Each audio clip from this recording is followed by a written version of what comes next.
last of the boat that moves so high.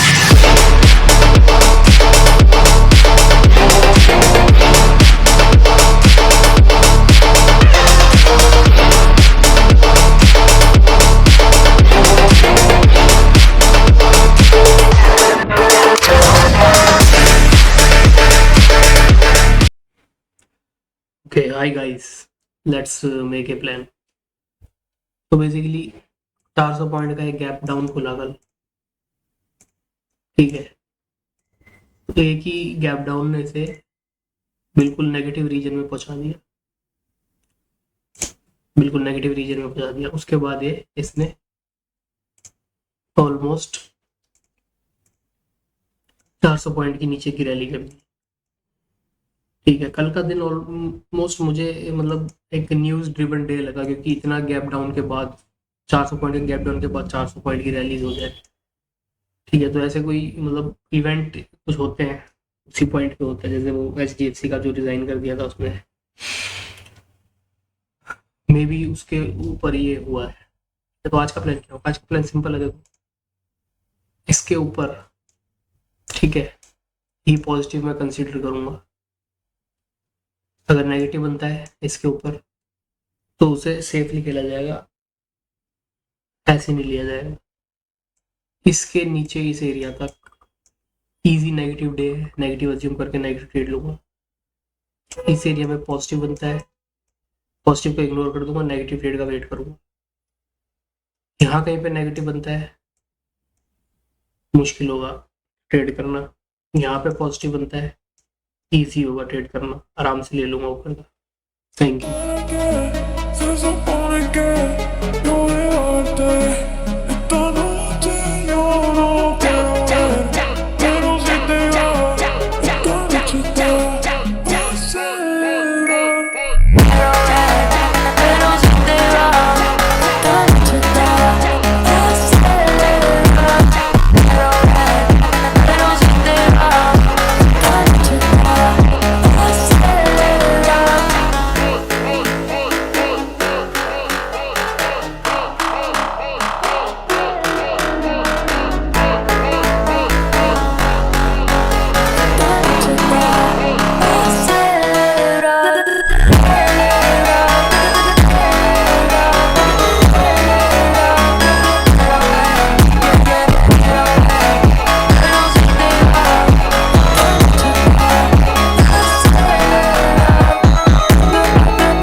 Guys, तो ये था आज का दिन। तो बेसिकली ये मैंने इस पॉइंट पे क्या बोलते हैं, एक सेकेंड,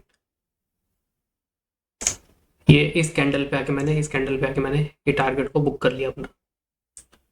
ठीक है, तो 1:2 से तो ज़्यादा टारगेट मिला है। ठीक है, तो लॉजिक क्या था मेरे टारगेट, मतलब मेरी ट्रेड का लॉजिक ये देखो, सुबह ही मैंने डिस्कस किया था कि ओवरऑल मार्केट जो है वो नेगेटिव है। कल की जो क्लोजिंग हुई है वो बहुत ही वीक हुई है। ठीक है, तो मैंने सुबह ही बताया था कि अगर इसके नीचे कोई भी नेगेटिव सेटअप बनाता है, ठीक है, तो मैं डे को नेगेटिव मान लूंगा। अगर पॉजिटिव सेटअप बनाता है तो भी पॉजिटिव का वेट मतलब पॉजिटिव को इग्नोर करूंगा और नेगेटिव का तो वेट करूंगा। ठीक है, और नेगेटिव ट्रेड लूंगा। तो वही मैंने किया था। ठीक है, अब जैसे सुबह ये था, ठीक है, पॉजिटिव जो ट्रेड मुझे लग रही थी वो ये इसके ऊपर लग रही थी। ठीक है, इसके ऊपर ये जो है रेजिस्टेंस, इसके ऊपर अगर पॉजिटिव बनता तो एक पॉजिटिव एक वे होता कि मतलब एक रीजन होता कि हाँ यहाँ से जा सकती है। अब यहाँ से इसने किया तो ये मुझे मतलब डाउट था इसके अंदर। ठीक है, इसलिए इसे इग्नोर किया गया। दूसरी जो ट्रेड थी वो ये थी। ठीक है, वो ट्रेड क्या थी, वो ट्रेड ये थी देखो कि एक टच पॉइंट, दूसरा टच पॉइंट, ये तीसरा टच पॉइंट। तीसरे टच पॉइंट पे जब इसने क्लोज किया यहाँ पे, तब मैंने ट्रेड ली थी। ठीक है, क्लोज का वेट इसलिए किया गया था, क्लोज का वेट आई मीन क्लोजिंग का वेट इसलिए किया गया था क्योंकि ये जो सेटअप था काफ़ी मतलब डिफरेंट सेटअप था जैसे मैं ट्रेड करता हूँ। क्योंकि ये वाला जो पॉइंट है, ठीक है, ये नॉर्मल जो मैं पॉइंट्स ट्रेड करता हूँ वो वाला नहीं था। ठीक है, ये एक टाइप से अप से मतलब अप वाला पॉइंट था। जैसे ये जो है वो एक डाउन स्विंग का पॉइंट है, ये एक अप स्विंग का पॉइंट था। ठीक है, तो इसका जो है उतना क्लियर सेटअप होते नहीं है, इसलिए इन सेटअपों के ऊपर मैं ट्रेड कैंडल के वेट करने का कैंडल के क्लोज होने का वेट करता हूँ। ठीक है, इसलिए क्लोज हुई और फिर मैंने इसे यहाँ तक होल्ड कर लिया। बेसिकली कितना मिला, ये 2.81 मिला। ऑप्शन के अंदर भी अच्छा मिल गया, 2 से ज़्यादा मिल गया। Thank you.